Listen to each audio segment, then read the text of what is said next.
Jackie Chan's character is Kevin.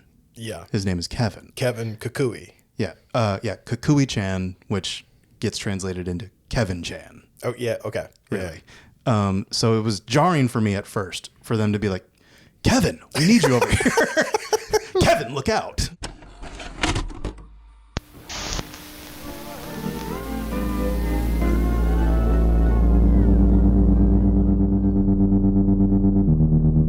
What do you know about two certified bankers?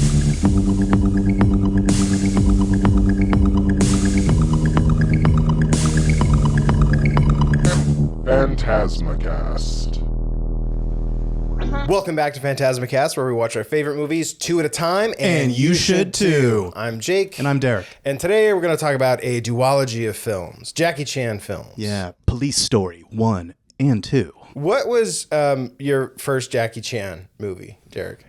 If I had to guess, it would probably be a tie between Rush Hour and Shanghai Noon. Oh my God. Yeah, because I was around like about Shanghai Noon. 10 or 11 when those came out, so that sounds about right.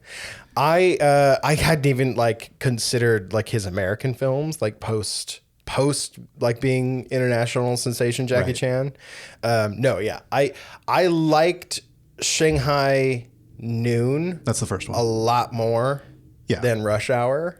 Oh. Yeah. Okay. Yeah. It's not where I thought you were going. No. I mean, I just think his dynamic with Owen Wilson is funnier to me. Although it is kind of the same dynamic where they're just like he and Chris Tucker, they kind of play it like they can barely understand Jackie. You know what I mean? Like, he's like he plays like a kind of agent from China in both of those films, right? Mm-hmm. He doesn't play American, you know? I think Jackie's English is really good in those movies. I think we kind of like overplay like his accent. And and I say that because in preparation for this episode, I was like watching some other movies I saw at the time, because I would say, even though I said Shanghai Noon and Rush Hour, right? Yeah. I think those were like the DVDs I saw.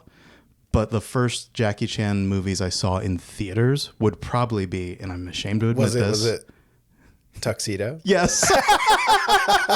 Yeah, it was definitely like the Tuxedo. I saw that in theater too. You're like, shit, dude, this suit, that's sick. Like as a kid, you're like, yeah, that's how he does all that stuff. Ironically enough, though, like I feel like a big kind of twist in that movie is built around him not like hearing Jason Isaacs like British accent very well.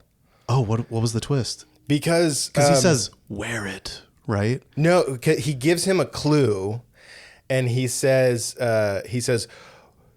Jason Isaacs says, Water Strider.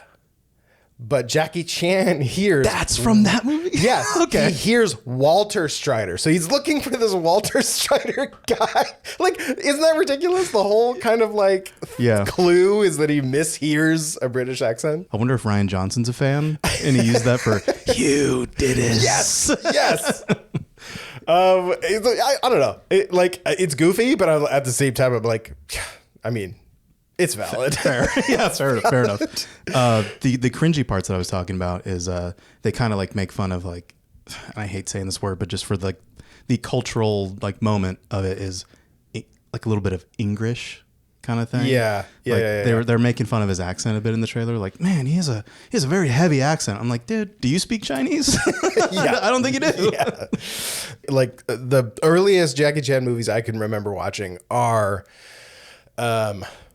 Operation Condor, which I didn't know until recently was called Armor of God 2 Operation Condor. I didn't know it was a part 2. Yeah, that poster that you showed me when you were telling me this, I was like, dang, that looks really good. I like that. I like how dramatic it looks. It's his Indiana Jones kind of thing, right? Yeah. And I feel like a lot of his movies, like, I feel like they have like a sort of Western counterpart, right? Like, Police Story 1 and 2, I feel like they have like Lethal Weapon is the Western counterpart there. As a kid, when you watch a Jackie Chan movie, it doesn't play like a martial arts movie so much as just like it's funny. Yeah. And I think that's a really important part of Jackie Chan's just like persona and how he makes films is he mixes the martial arts with comedy. Right. He's not the like Western ideal of like the tough guy, the serious like guy who's going to come in and kick your ass. Like he is like on the defense, usually defending himself, but is very humorous in the way he does his setups, because he's also, and I don't know if general audiences know this or not, but Jackie Chan is a director too. Yeah. He's the stunt coordinator. He has his own stunt team. He's doing it all. He's not just the face in there. And he definitely wanted that to be known in his movies, that he's out there doing it for real. That's Jackie Chan putting himself on the line to entertain you. That's why at the end of all of his movies, he plays that like reel of him getting fucked up. Yeah. Like which is almost at the end of every one of his movies, he does that intentionally to show you like, this isn't a stunt guy that stepped in for me. This is me. Yeah. You know? And I forget exactly what movie he got that idea from, but he watched like an American movie. Might have been Cannonball Run or Cannonball Run 2, which he was in. He was in No, he was in both of them. Yeah. Yeah. Yeah, they played like the bloopers at the end to show some appreciation for the amount of work that went into those stunts. And he's like, yeah, we can do that too. Yeah. Because we're doing it for real over here too. When he was a kid, he went to what he calls Chinese opera school. Yeah, it was like a boarding school. Yeah. And he said it was a very strict education, that it was like a mix of like theater, but also like some physicality to it. Brutal from what I hear. Yeah, he was essentially abused by the teacher. Although I don't think he would necessarily categorize it that way. No. He has a lot of respect for that guy. From there, he moved into being a stuntman, and then eventually being a stunt coordinator. And then from there moved into, at the time that Bruce Lee died, which was, it's crazy how young Bruce Lee was when he died. Yeah. The Chinese martial arts film industry was in decline after that. Yeah. Because let me provide some more context for that. Because the type of movies they were making were kind of like historical epics, right? There was no contemporary versions of that. So they were trying to maybe like ape some of the contemporary stuff that America was doing with like, I think like the Shaw brothers were trying to do some like detective style things, and those weren't really taken off because they were a little too serious and people weren't into that in China, at least. I think like in the early 80s, people were more like into comedies or like kind of like serious dramas, but not like police procedurals kind of thing. Right. So it's just like the perfect moment for him to read the room correctly and decide, here's what's hot. Here's my brand. Yeah. It's interesting you bring up the Shaw brothers, right? Because Jackie Chan says, at the time there were two companies making these big, kung fu or martial arts films, right? So Shaw Brothers and Golden Harvest. Yes. Right. And so the way he puts it, he got an offer from both of those companies to go make movies. Yeah. Right. Weird flex. And and he said at Shaw Brothers, you had all of these other stars. Right. Okay. So it was already a crowded field. Yeah. Really. But Golden Harvest, they were the ones who were doing movies with Bruce Lee. And so Bruce Lee has since died. Right. So he goes, at Shaw Brothers, it's a crowded field. At Golden Harvest, there's only one Jackie Chan. Yeah. So he went, right. That's why he went with Golden Harvest, which, that kind of like gives you a sense of his like business acumen, right? Like he knew how to set himself apart in a crowded field. Right. By simple virtue of like picking the right company to work with. But then to go further, he knew that if he could mix kind of genres, right? The martial arts film and physical comedy, that he could break out even more and more people would see his stuff. Yeah. He's like, I'm already trained in this. Yeah. I know how to do that. Yeah. And here's what the people want. Let's just do both of those. Let's do both. But that's not to say that he didn't also like work. He appeared in several movies with Bruce Lee, right? And Right. in a couple of them, he actually fought Bruce Lee. So those comparisons with Bruce Lee aren't entirely unfounded, despite them having very like different styles. Bruce Lee was very serious, right? Very like, I am the tough guy, right? And he had what Jackie Chan called the Southern style. Okay. Whereas Jackie had the Northern style. Not entirely sure what distinguishes those two. Yeah. But I'm sure if you like pulled up videos of the two of them fighting, you could probably see it. I think there's an inherent physicality difference too. If you are familiar, even in a passing sense, is like Bruce Lee like commands the room.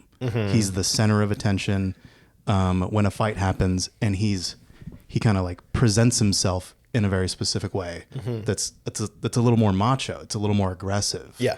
And he's 100%. like, bring it on kind of thing. And even if there's a room full of guys, they kind of take him on one by one, really. And he just kind of dispenses with them. Whereas like Jackie is more like I don't know how I got myself here. And I'm surrounded on all fronts and they're all attacking me all at once. And he's like more a defensive type. No, he's kind of like, oh man, all right, I guess I'll kick some ass. Here we go again. No, but I mean, Jackie Chan, like, again, I don't know if anyone knows this. Jackie's a pacifist. He says he abhors violence, right? And so he understands how that can be a little contradictory, given his career. Yeah. There's just like a certain language to like conflict in movies and action movies where I think violence is just kind of part of that equation. So to like intentionally be like a force for good, but not outright just killing everyone he sees. Yeah. Yeah. That's a choice. He says my violence is good violence. Yeah. He's not Dirty Harry. Yeah, no. He's not an anti-hero. He is heroic, right? And I think that like kind of like leads us a little bit into the Police Story films, right? So what's the setup for the Police Story franchise? I think Police Story, as Edgar Wright put this a certain way in like an interview that he was doing discussing Jackie Chan and Jackie Chan's legacy, is he said that Police Story was kind of like his way to come back from his experiences in America where he wasn't quite satisfied with the way that those films turned out or how they approached the stunts or just like the filmmaking in general. It felt very rigid. And he was used to a more fluid style where you can improvise. You can make decisions in the moment on set. So he came back in the early 80s and works with his co-writer, Edward Tang, because I think we definitely need to mention that because they have a like 30-year or so career together. Mm-hmm. And it's very endearing to me when someone has like that partnership for that long. And so successful at the same time too. Like you said, he had like a really good like business acumen.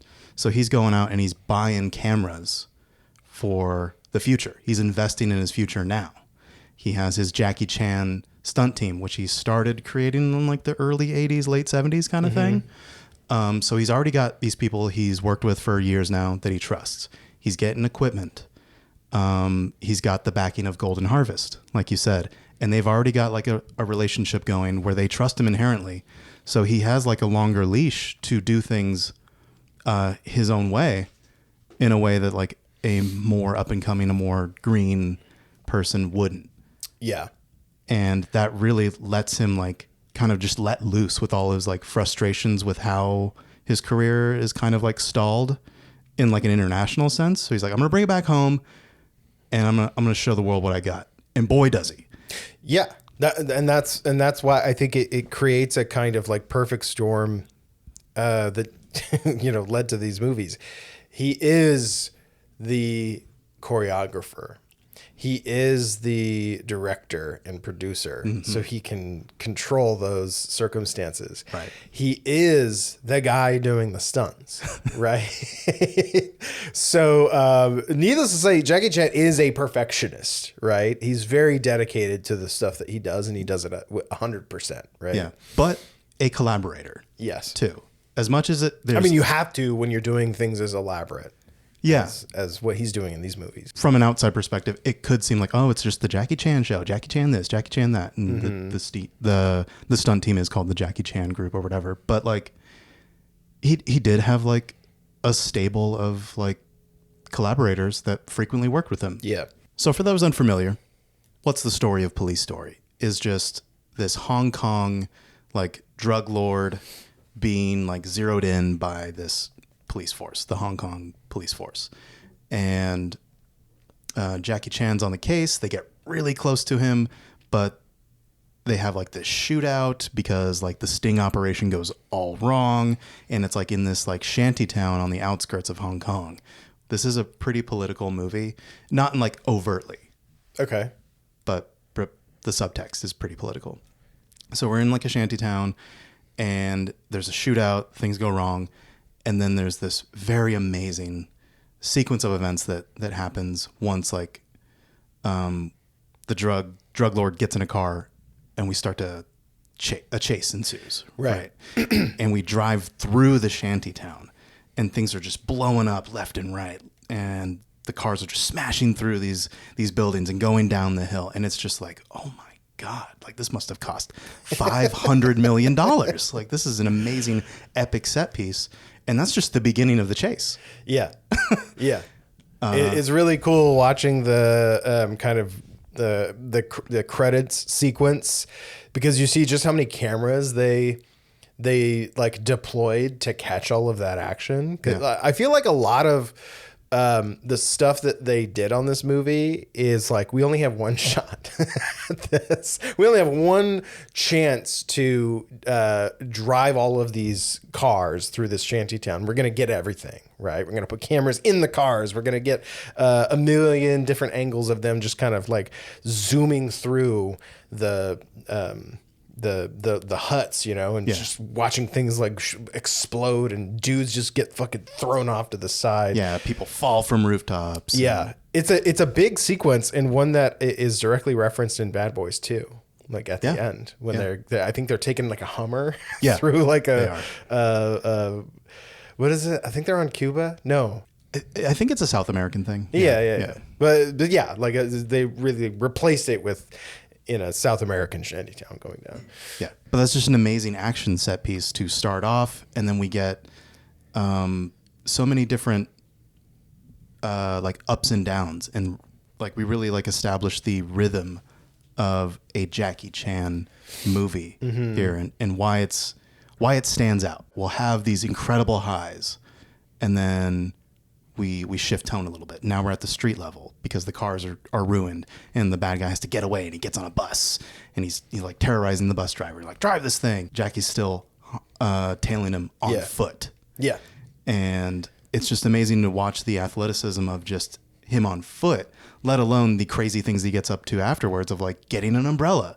And he like runs up to the bus and barely hooks on. His feet are like dragging on the street as he's being dragged along. And he's like making his way up the bus and he's like trying to get up higher and he's like barely making it every time. It's not an easy feat. He makes it look incredibly difficult, but I'm sure they practiced this to the ends of the earth to make sure that it looked like it was difficult. Yeah. It's good that you bring up the set pieces, and we can kind of go through them. Yeah. But speaking of his collaboration with Eddie Tang. Yeah, Edward Tang, the co-writer. The way that they would write these movies is Jackie would think of the set pieces first. Yeah. And then they would just fill in story in between. Yeah. And then it's like, great, we got this foundation. Yeah. Now. So it's like, I want to see cars going through a shanty town, and then I want to jump on a bus and then dispatch the bad guy that way. Yeah. You fill in the pages in between. What were some other ones? At the end of the bus scene, he like goes to stop the bus, right? But he's like standing in front of a car. He gets thrown off the bus at a certain point. Yeah. He gets a car, chases, he stops right in front of the bus where it's going, and then he like halts it, it's like a you shall not pass kind of thing. Yeah, he slowly like reloads his pistol. Yeah. Because it was empty. And then he takes aim. He like stands his ground, centers it up. And then the bus like comes to a screeching halt. Stops like inches away from him. And there again, I'm going to talk about the like end credits stuff a lot.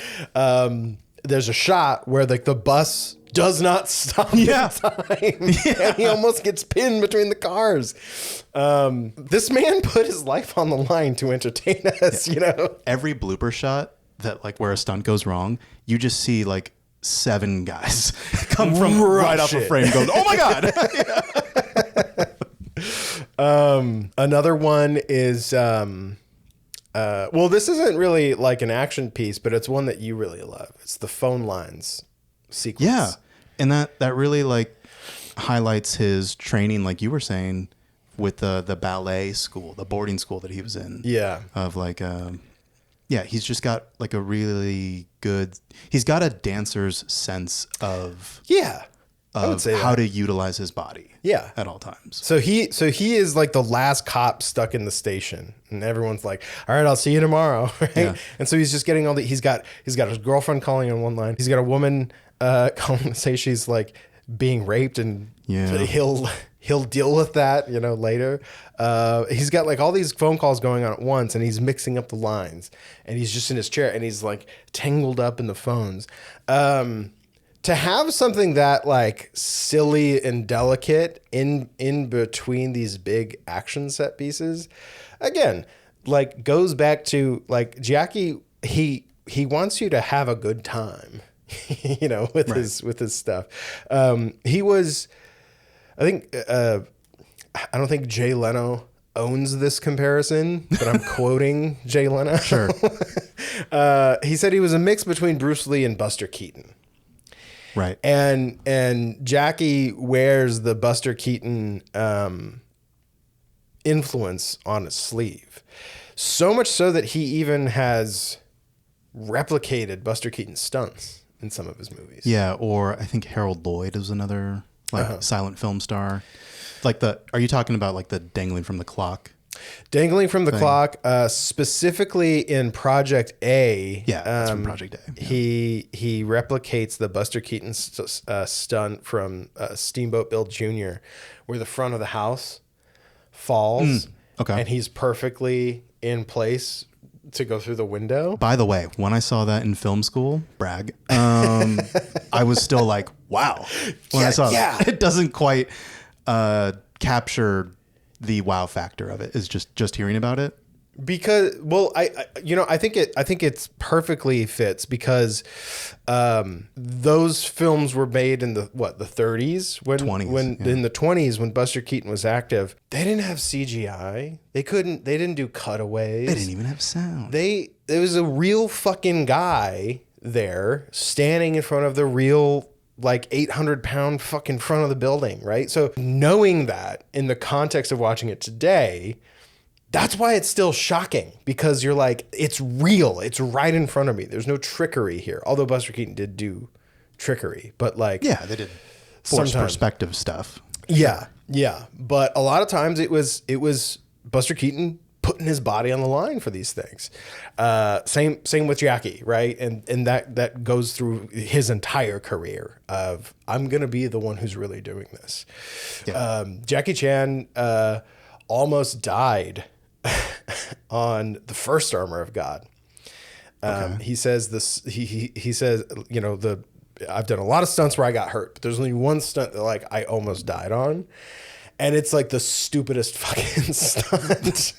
He is like scaling this like castle wall, and he jumps off of the castle wall to like grab a tree limb. But he said the tree was slippery. It must have had some rain or dew on it or something. Okay. And he slipped. Oh no. And he said, and then suddenly all I could feel was me hitting tree limbs on the way down. And he said when he fell, his back hit the ground first. And then his head slammed into the ground like that. And Double whammy, Jesus. He said if I had fallen with my head first, he would have died. God. He had the armor of God. Sorry. I don't think it's too soon. That was in the 80s. we can make that joke. But the big climax at the end of the first Police Story is the mall fight. Yeah. Pause the episode. Go watch it now. Then come back. Because it's so good that I feel us talking about it is a spoiler. Mm-hmm. It's just got all those like hallmarks of different rhythms to it. Of okay, I know the language of action. I'm Jackie Chan. I know the language of action, and I know what audiences expect, and I'm going to subvert them just ever so much to kind of keep you guessing. You're never bored because you think something's going to happen, and then boom, the rug gets pulled out from under you. Mm-hmm. And then he adds jokes in between, right? There's this callback that's frequently happens throughout both of these movies, where one of the villains, he's a guy who wears glasses. Oh yeah, and he's constantly getting his fucking glasses punched out. Yeah, he gets his glasses punched out at the end of this mall sequence. But then another guy gets his glasses punched out. It's not the same guy? No. I thought it was the same guy. Yeah, the boss, the drug lord, gets his glasses punched out at the end of the first one. And then his right-hand man, who's like this scene-chewing cretin in the second one. It's a weasel. Yeah, he gets like first one lens punched out and then another, and then I think he gets them fixed and then gets both punched out. And then towards the end, he's expecting it. So he's like, wait. Go. Yeah. We're like, Jackie, I'm sorry. Oh, we need to talk about the names real quick before we go. Oh, yeah. Sorry, we'll get back to the mall sequence because we're definitely going to talk about it. But one choice we made on our viewing together of this is we watched the dub, the English dub, which I've never done before. I've just watched the subtitled version. And we're like, let's try out the dub this time. I was like, yeah, okay. For my reasoning for wanting to do the dub is I didn't want to have to read during action sequences or like have to switch up that kind of. So yeah, I think it's probably a much more authentic experience reading the subtitles, but it adds a layer of camp, I think, too, to watch the dub. And there's an interesting like history for the films because they've now been. We watched the like Criterion collection we can see on the shelf behind us here, that has both movies, and like the transfers of them. There've been several different dubs over time of them, and the dub for Police Story 1 is one where Jackie Chan's character is Kevin. Yeah, his name is Kevin. Kevin Kukui. Yeah, Kukui Chan, which gets translated into Kevin Chan. Oh yeah, okay. Really. Yeah. So it was jarring for me at first for them to be like, Kevin, we need you over here. Kevin, look out. And I'm like, that's Jackie. It was like, it definitely made me think of, I think Rush Hour 2, the bloopers where Chris Tucker keeps calling him Jackie. Yeah. He's like, come on, Jackie, let's go. He's like, it's Lee. He's like, Jackie again. No, because it's Don Cheadle. Don Cheadle's character is like, it's Lee, God damn it, when he keeps calling him Jackie.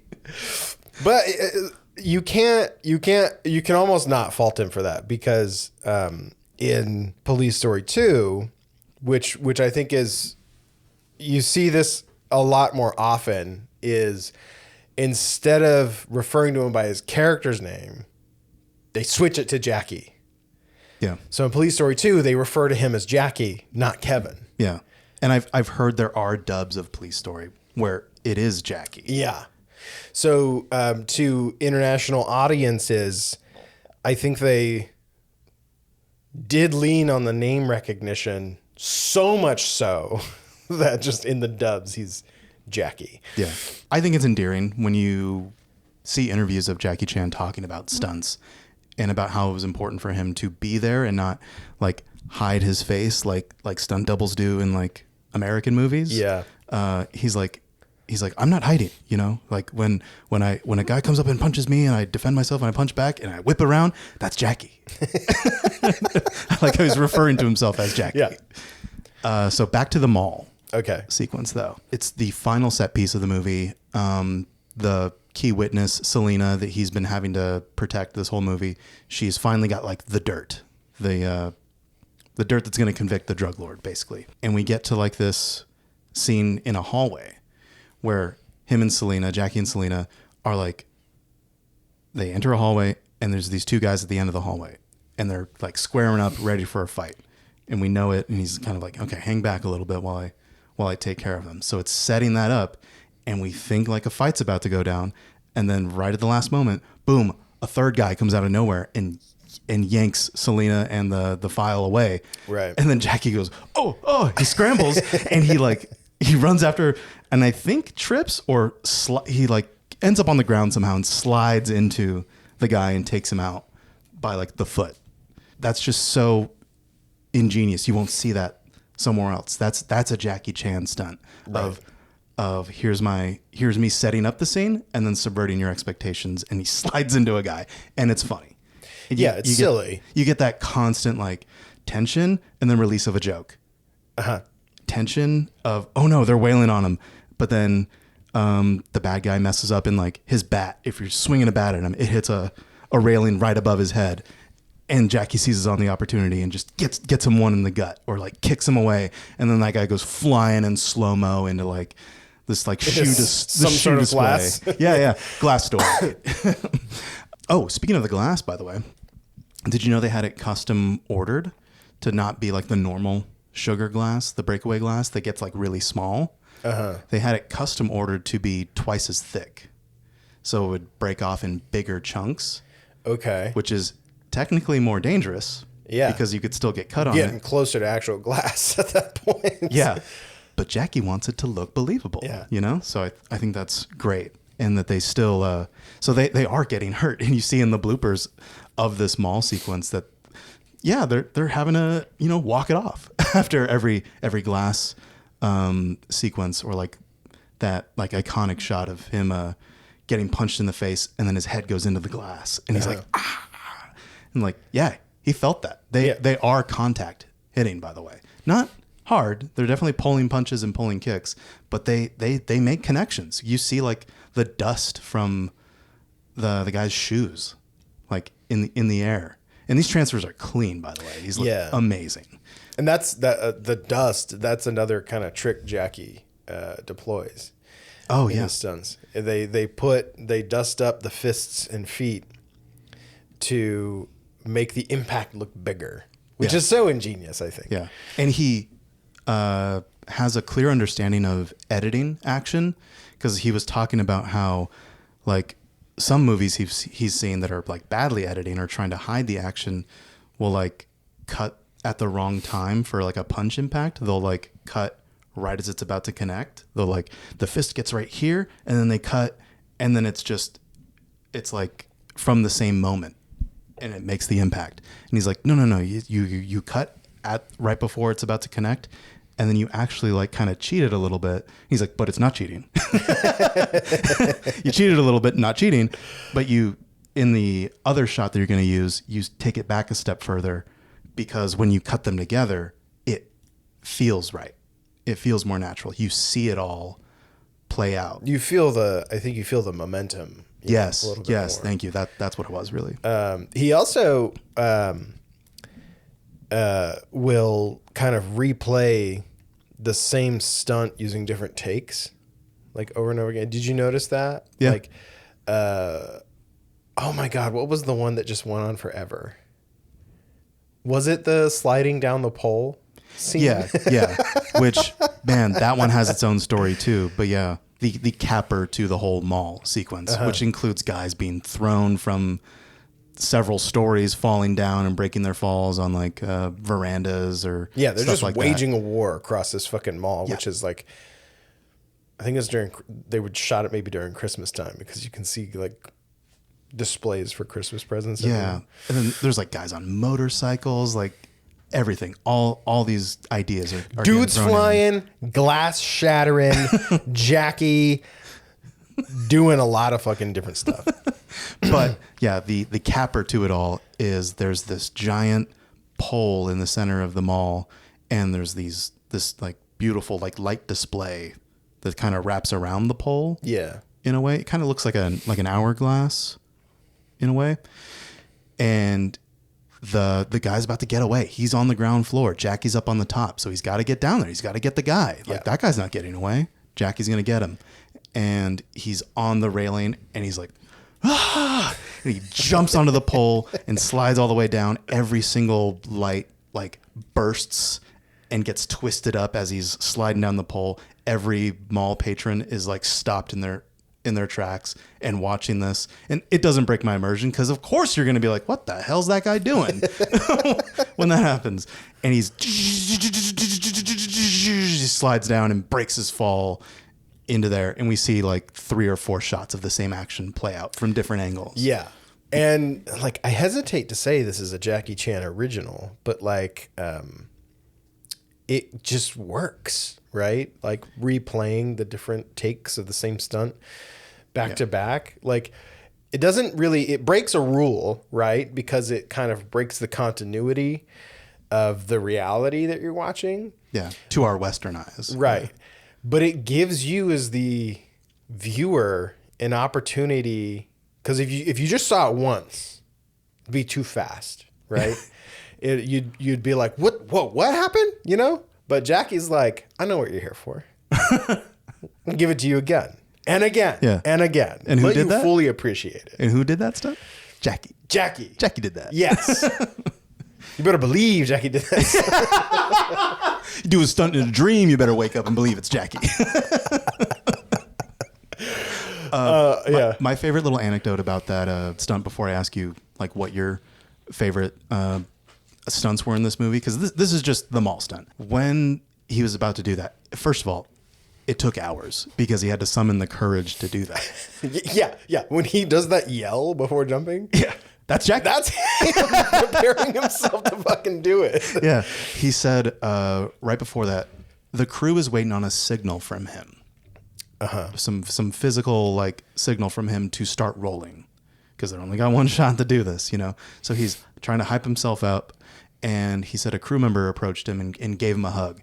And he slipped something into his like jeans pocket, in his back jeans pocket. And he's like, hey, what the heck is that? He pulls it out and it's a Buddhist prayer. And he's like, I don't believe in this really, but he did it because he was trying to protect me. Right. He's like, oh, that's very sweet. Yeah. Like, okay. Like, he was doing something nice for me. I'll put it back in there. Oh my God. And it was that moment of him going, what the heck is this? The crew saw that and said, Jackie says rolling. And he hears the cameras start up and they're like, rolling. And he's like, I'm not ready. He's like, but it's his money. It's his cameras. Yeah. You know? So he's like, okay, I'm just not going to look down. Yeah. I'm going to look forward. And does it. And the rest is history, as they say. Yeah. You know? So like, he did get fucked up in that stunt though. oh yeah. Like second degree burns. The lights had heated up the pole so much that he burned his fucking hands. And then when he hit the ground, he had a huge fucking gash in his scalp. And in the end credits, you see, like, again, those 7 guys rush over as Jackie doing a face kind of like this. And then they're just like pulling like bandages away from his head that are just blood covered. Yeah. But you wouldn't know, because the final shot of the pole sliding down is he gets right back up and starts fighting. Yeah. It's great. He didn't break character there. Before we move on to like some Police Story 2 stuff, what were some of your like favorite like Police Story 1 like gags or some behind the scenes stuff that we didn't get to? This isn't necessarily stunts. I just kind of really love his characterization, especially in the first movie. I wrote a note and it was like, Kukui can't catch a fucking break. Poor Kevin. Because essentially, you know, what the plot is this woman who works for the crime syndicate. The cops have captured her and they're trying to get her to flip, but they know that if if they can make it seem to the bad guys that they're trying to make her flip, they'll make a move on her and try and kill her. And that's going to actually force them to flip. They're playing 4-level chess on this one. Yeah. So on the surface, it's a kind of like a babysitting mission for Jackie, but like they're really just trying to like manipulate the situation, which I think is a really smart plot for a movie that's essentially a martial arts film. Yeah. He's trying to like be a good cop, right? He's trying to crack this case, but then at the same time,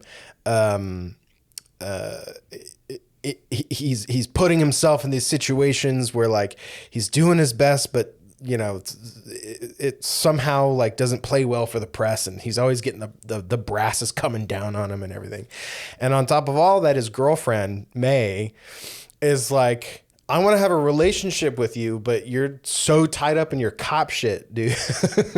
Right. And he does kind of get the hero cop status from just the overall bust. It still like didn't work, but he does get like photo shoots and stuff like that. He's that picture of him on the You guys so you guys at home won't be able to see this, but there's a poster that comes with the criteria on it. It has him on the bike. So he's already got like this kind of inflated ego in his head from being the hero cop that really hasn't done anything yet.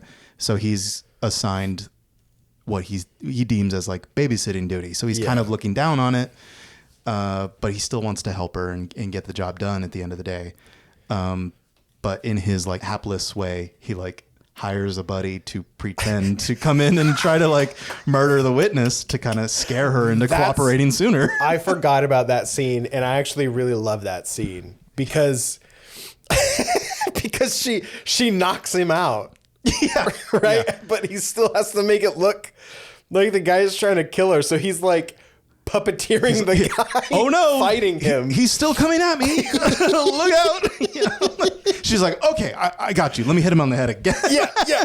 But he's selling it so much so that he's like, don't kill the guy. No, yeah, that's brilliant. I love that. And then like there's kind of like a sequence where like we do see some Jackie ass in this, I think, a little bit. Yeah. Because that's after, because he's like, okay, let's go somewhere safe, my apartment. Yeah. And there's a surprise birthday party for him. He's like, oh, I've been working so hard, I forgot my birthday. Yeah. But it's being hosted by his girlfriend, May. I think this is where we truly see her.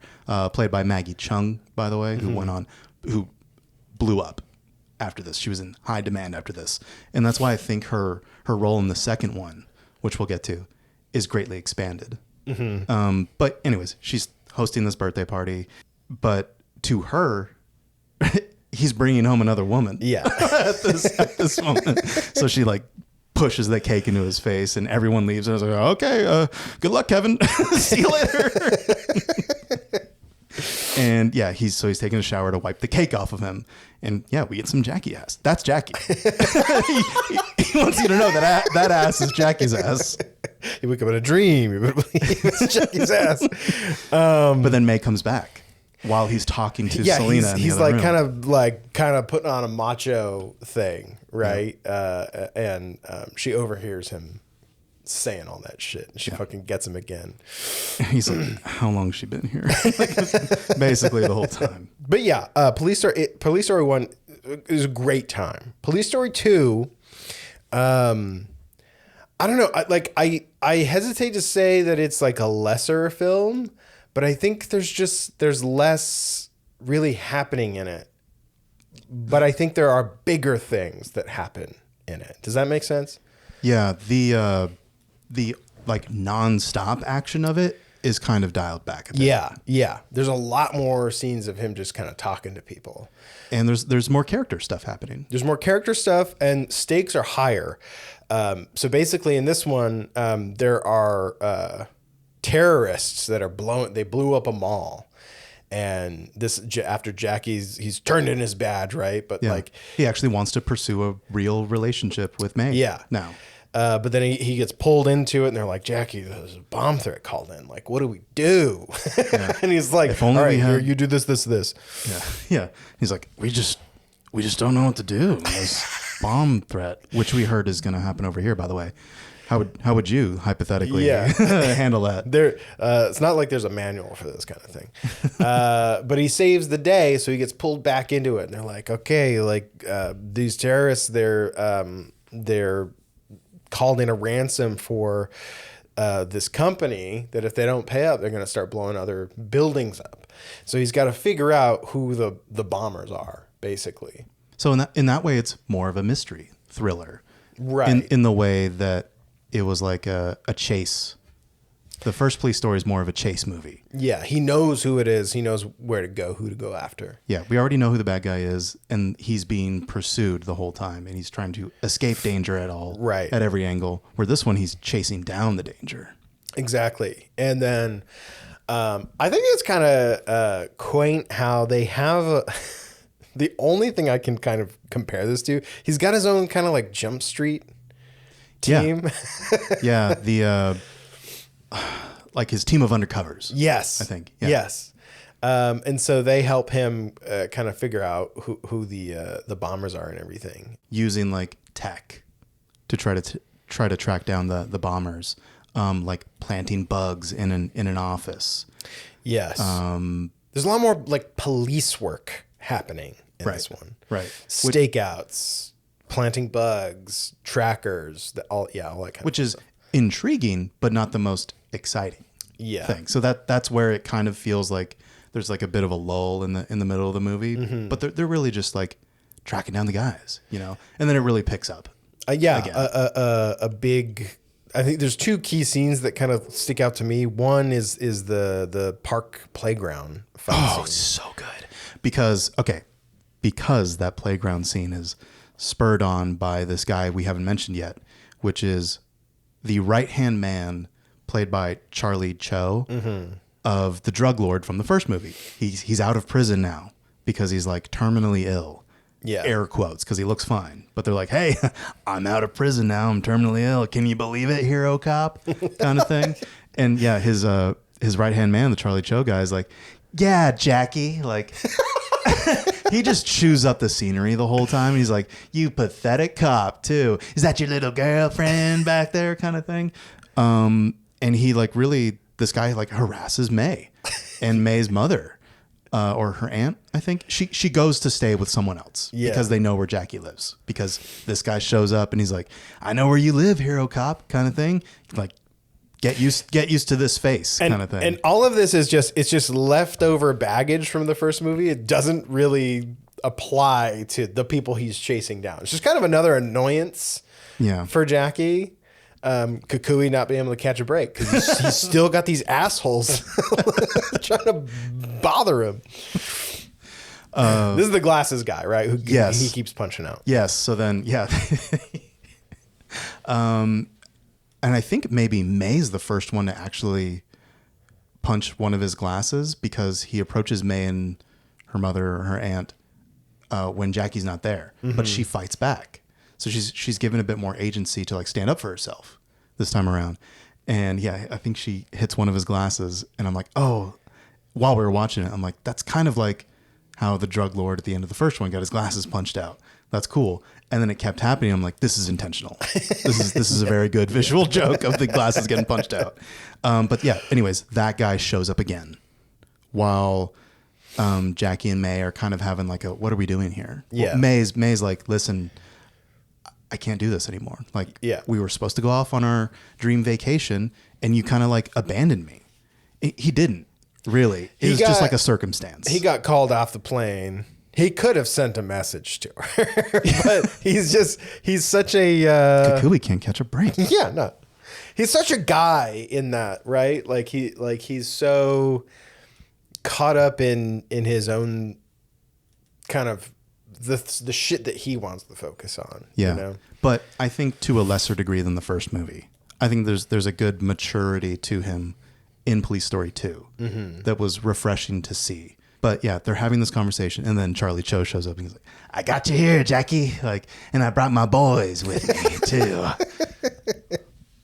And yeah, they fight. A playground fight ensues. There was this behind the scenes retrospective with Grady Hendrix of all people. Really? Yeah. Okay. I've never seen him before this, so I was like, oh, that's what he looks like. Huh? Yeah. And he was talking about how that playground scene is kind of like musical and very precise of ding, ding, ding, blocking with his arms. The villains and Jackie like wear white shoes. So you can like clearly see like a flash of white come into frame when someone gets kicked in the head. And then we'll break up a bit of the action by him like backing out, and then like he like grabs his arms. He's like, ah. But I do love the little just like, but I'm back in it. You know? Yeah. Or he'll pop up between the monkey bars and like just barely move out of the way of a bat coming down. Like, ooh. And then now this guy's like too distracted by missing, and he'll grab him by the ankles and just yank him out from under his feet and just, okay, that guy's taken care of. Yeah. But like two other guys are coming up to sweep him out from his feet, and he falls, but he rolls out of the way. And it's a very beautiful dance, really. Yeah. You just kind of watch it with your mouth like agape, and just like, cool. Cool. Cut coolly. The other big sequence in it is towards the end when they track down the terrorists to like a fireworks factory, right? Mm-hmm, mm-hmm.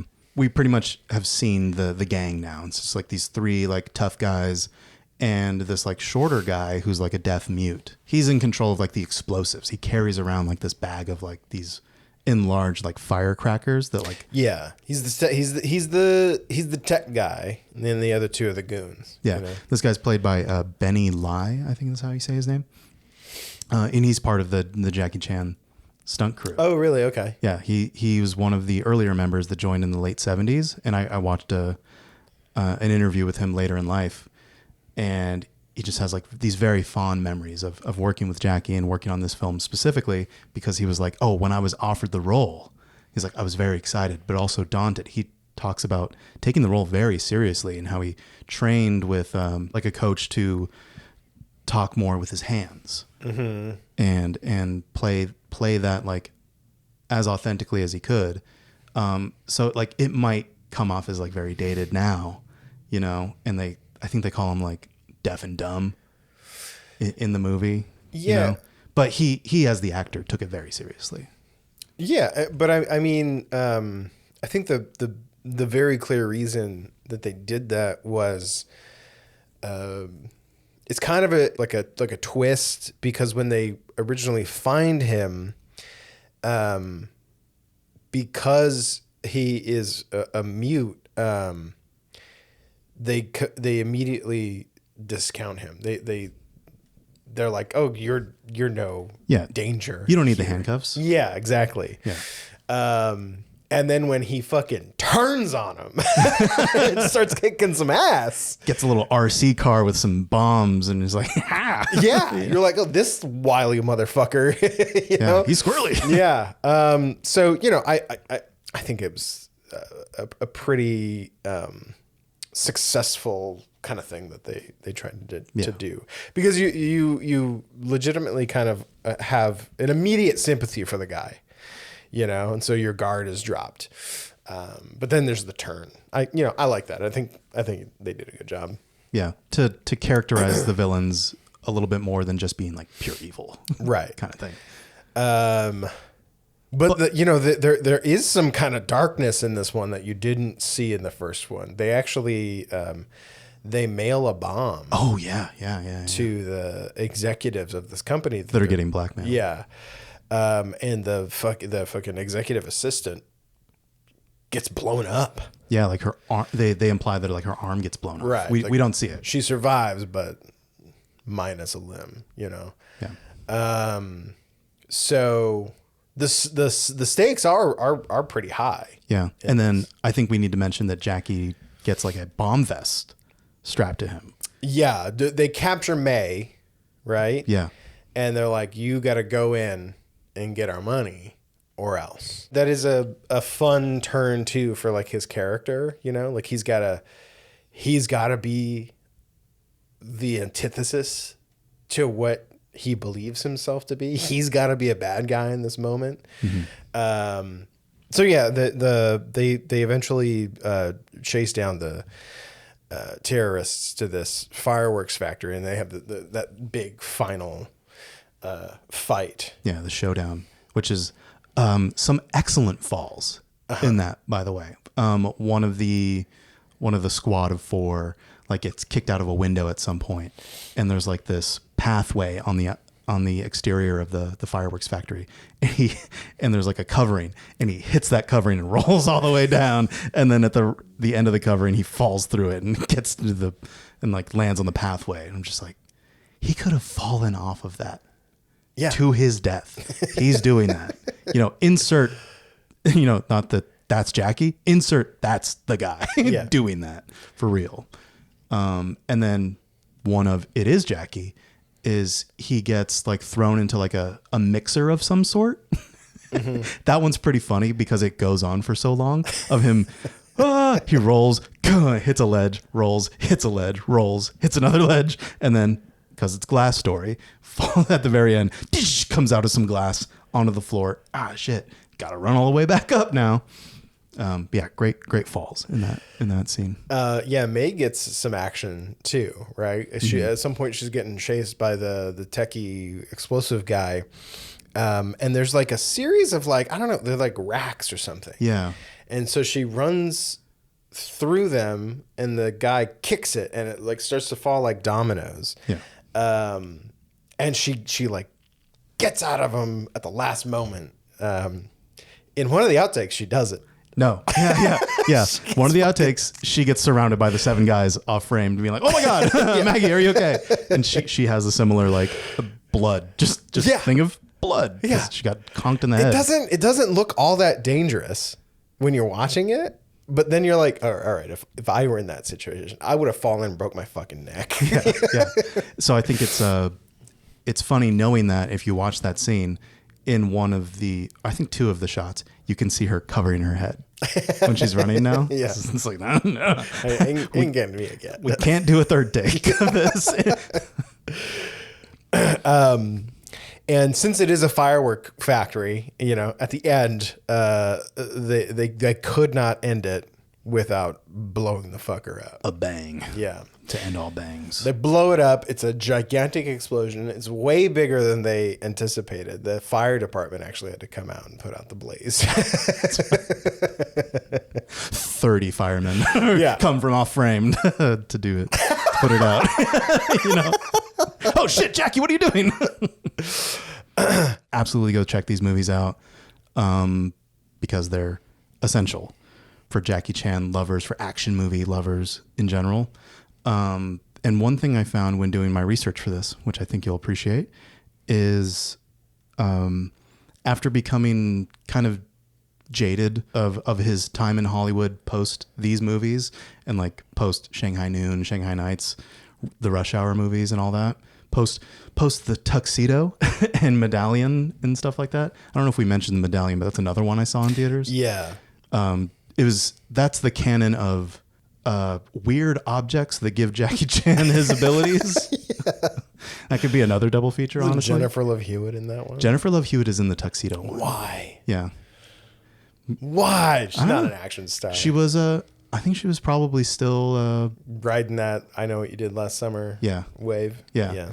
But one nugget that I thought you would love is in 2013 he made a movie called Chinese Zodiac, and it was like his best performing movie in China. Yeah. And I was looking it up.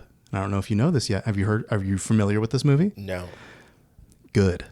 Because it's technically Armor of God Part 3. No. Yes. So we've got to see that. We've definitely got to check it out at some point. And it is it reunites him and Edward Tang. Hell yeah. He came out of retirement. Hell yeah. Chinese Zodiac. Okay. So I think Chinese Zodiac ties back into Police Story for that one weird reason, No, yeah. And like, just to kind of reframe our conversation here, like Police Story is not technically a duology. Oh yeah. But it is in the naming conventions of this franchise. The cleanest, the neatest. Let me pull it up here. Hit us with the police story lore, if you will, for all the gamers watching. Computer enhance. Okay, so there's a very and I feel like this is maybe somewhat influenced by either translations or how they tried to sell the films. But how I kind of see it is, so there's Police Story and there's Police Story 2. Okay, that's the duology that we watched for this episode. But then the third Police Story in the continuity is just Super Cop. Yeah, with Michelle Yeoh. With Michelle, which we definitely have to cover. Yeah. As well, because I think that's probably my favorite. It's a really good one. Yeah, it's really good. And then technically, there's a fourth one called First Strike. Okay.